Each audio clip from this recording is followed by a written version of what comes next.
After earthquakes in 2003 and 2012, the United States demonstrated its compassion and goodwill by offering assistance to the Iranian people and allowing private relief donations, the senators wrote, according to Common Dreams. This time should be no different. While the rescue and relief teams are still working in the quake-hit areas after 3 cold nights, the latest figures show that over 450 people have died and 9,388 others wounded in the quake as of Saturday morning. The Sunday night's earthquake, measuring 7.3 on the Richter scale, whose epicenter was near Ras Suleimania, was the deadliest of the year, eclipsing the one that hit Mexico City in September, and was felt as far away as Turkey and Pakistan.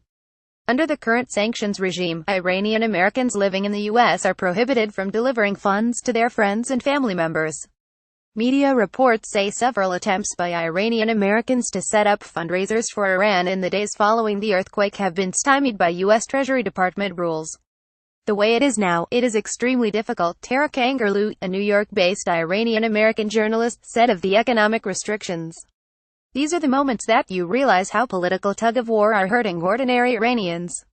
As for official U.S. government assistance, the Trump White House has been relatively quiet. The Treasury Department called the quake tragic in a statement but did not say whether the administration plans to mount any kind of response. Trump, himself, has not said a word about the quake, which Sanders and his Democratic colleagues noted was the world's deadliest of the year. In addition to killing hundreds and injuring over 9,000, a report from European Civil Protection and Humanitarian Aid Operations found that the tremor damaged 12,000 buildings in Iran and Iraq. Shortly after the earthquake struck, Sanders highlighted the growing tensions between the U.S. and Iran, particularly following Trump's decision to decertify the Iran deal, and argued that providing relief to the Iranian people following such a devastating event would be an important act of friendship. Read the senator's letter we write today concerning the recent earthquake that struck Iran on November 12. The latest reports indicate over 500 dead and thousands wounded, making this earthquake the world's deadliest of the year. We urge you temporarily waive any existing restrictions that would impede relief donations in order to speed the delivery of aid. While the earthquake affected both Iran and Iraq, most of the casualties are on the Iranian side of the border. After earthquakes in 2003 and 2012, the United States demonstrated its compassion and goodwill by offering assistance to the Iranian people and allowing private relief donations. The administrations of George W. Bush and Barack Obama both temporarily waived sanctions, and the Department of the Treasury's Office of Foreign Assets Control (OFAC) issued general licenses to simplify aid delivery. Under the Bush administration, an OFAC license authorized U.S. persons to provide cash donations to non-governmental organizations, U.S. and non-US, assisting with relief efforts in Iran.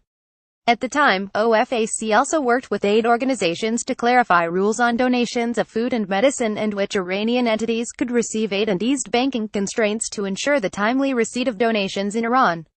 While we understand that a general license issued by OFAC in 2013 allows for U.S. non-government organization to deliver aid to Iran, we urge you make it easier for U.S. citizens to contribute to non-government organizations not based in the United States that are currently providing relief aid to earthquake victims in Iran.